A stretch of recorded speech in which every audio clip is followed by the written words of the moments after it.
بسم الله الرحمن الرحيم والنازعات غرقا والناشطات نشطا والسابحات سبحا فالسابقات سبقا فالمدبرات أمرا يوم ترجف الراجفة تتبعها الرادفة قلوب يومئذ واجفة أبصارها خاشعة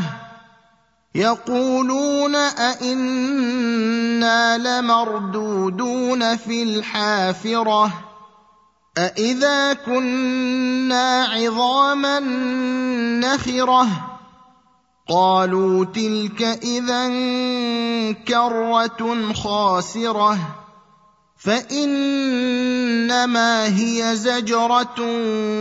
واحدة فإذا هم بالساهرة هل أتاك حديث موسى إذ ناداه ربه بالوادي المقدس طوى اذهب إلى فرعون إنه طغى فقل هل لك إلى أن تزكى وأهديك إلى ربك فتخشى فأراه الآية الكبرى فكذب وعصى ثم أدبر يسعى فحشر فنادى فقال أنا ربكم الأعلى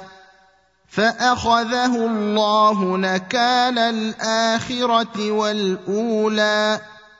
إن في ذلك لعبرة لمن يخشى أأنتم أشد خلقا أم السماء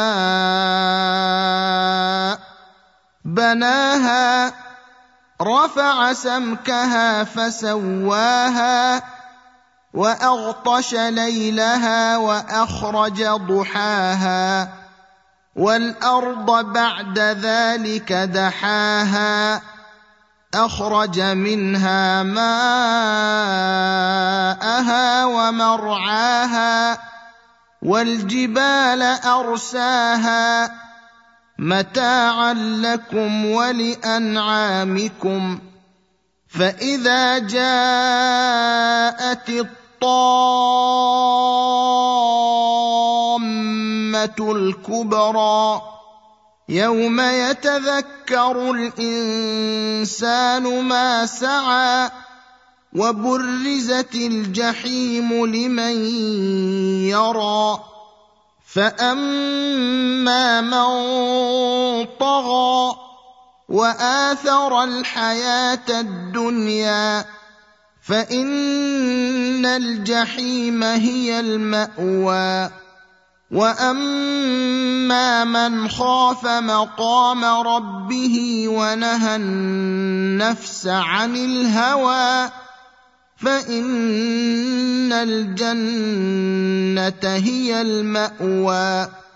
يسألونك عن الساعة أيان مرساها فيم أنت من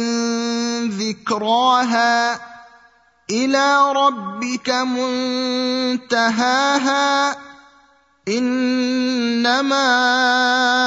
أنت منذر من يخشاها كأنهم يوم يرونها لم يلبثوا إلا عشية أو ضحاها